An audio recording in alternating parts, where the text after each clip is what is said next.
Hi. So inspiration. So మనము చిన్నప్పటి నుంచి కానీ లేకుంటే పెద్దగా అయిన తర్వాత వాటెవర్ మనం అనుకుంటూ ఉంటాం అనమాట. సో ఇతను కానీ ఈమె కానీ లేకుంటే whatever the thing whatever the situation, so they are my inspiration to do this or that అని అనుకుంటూ ఉంటాం. సో మరి ఇన్స్పిరేషన్ అనేది is it a thing that is which permanent? అంటే ఒక ఇన్స్పిరేషన్ అనేది అది పర్మనెంట్గా మనలో ఉండిపోతుందా? Does it inspire you it at each and every moment అనేది అనుకుంటే then I can say it is కాదని నేను అనుకుంటాను అనమాట. వై? బికాజ్ ఇన్స్పిరేషన్ అనేది డే బై డే ఉండాలి. కొంతమందికి వీక్లీ, కొంతమందికి అకేషనల్గా టు వాట్ ఎవర్. ఎందుకంటే ఇప్పుడు మనం తినేది కావచ్చు, లేకుంటే మనం బతికేది what ever, it has a sort of cycle అనమాట. అంటే రోజు ఎంతసేపు అనుకోవాలి, ఎంతసేపు.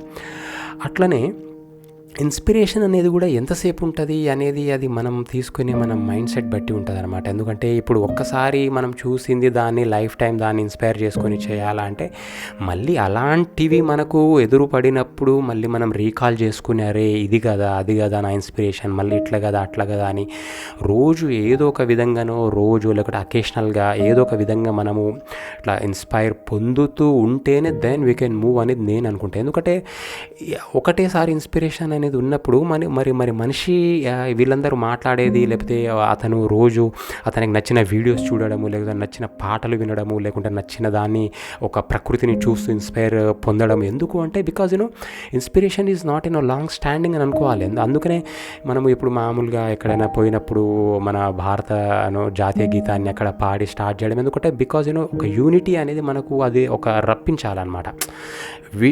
Everybody knows that we all belong to the same country. But అదొక సార్ట్ ఆఫ్ ఫీలింగ్ తెప్పించాలంటే then we have to start with a national anthem of whatever country.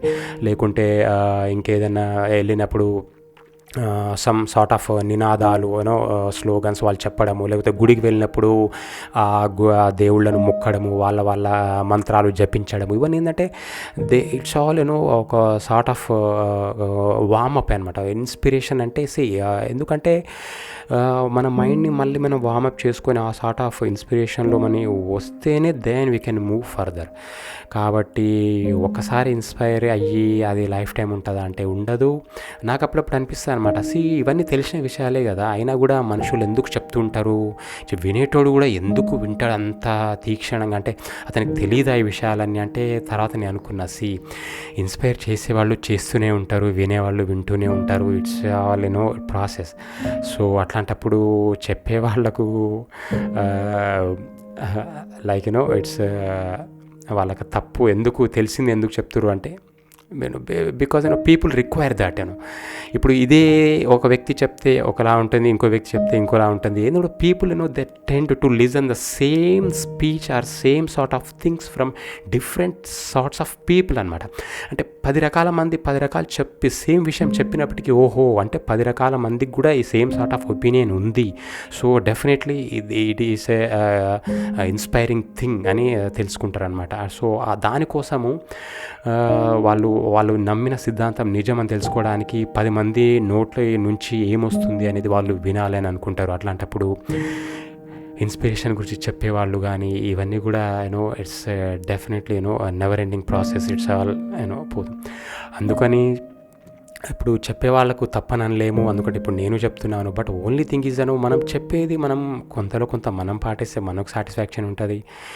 And వినేవాళ్ళు అంటే ఎప్పుడు ఉంటారు. ఎందుకంటే ఎందుకంటే నేను చిన్నప్పటి నుంచి చూస్తున్నవి కొన్ని కూడా ఇప్పటికీ కూడా అదే ప్రాసెస్లో అదే కోరుకొని ఇప్పుడు నేను చిన్నప్పుడు ఏదైతే తప్పు అనుకున్నానో అది కొన్ని ఇప్పటికి కూడా, అంటే ఒక చిన్న వస్తువు ఏదైనా చినిగిపోయిన వస్తువులు ఒక దగ్గర అమ్ముతున్నారు అనుకోండి, అది ఇప్పటికీ అమ్ముతున్నారు, ఆ జనాలు ఇంకా కొంటూ ఉన్నారన్నమాట. మనం దాని నుంచి నేర్చుకున్నాము ఆ వస్తువు తీసుకుంటే అది బాగలేదు అని. బట్ వాళ్ళు అమ్మేవాళ్ళు ఇంకా అమ్ముతున్నారు. అది అంటే ఫర్ ఎగ్జాంపుల్ చిలుక జోష్యం అట్లాంటివి కావచ్చు, అదంతా ట్రాష్ అని కొంతమందికి తెలిసినా కూడా అది చెప్పేవాళ్ళు చెప్తూనే ఉంటారు, మళ్ళీ కూడా వినేవాళ్ళు వింటూనే ఉంటారు. సో ఇక్కడ ఏంటంటే ఇన్స్పిరేషన్ కానీ లేకుంటే మోటివ్ వాట్ దే థింక్ వాళ్ళ మైండ్లో ఉండేది ఇవన్నీ కూడా ప్రతి మనిషికి కొత్త అనమాట. ఎప్పటికప్పుడు అవి రెనోవేట్ అవుతూ ఉండాలి మైండ్లో. ఓన్లీ దెన్ అవుతుంటామట. సేమ్ జస్ట్ లైక్ మన ఫుడ్ అండ్ థాట్స్ ఇవన్నీ కూడా అట్లనే రెనోవేట్ అవుతూ ఉండాలి. So inspiration is never ending process. And so the people who take also they always want to listen and get inspired. Yeah, thank you.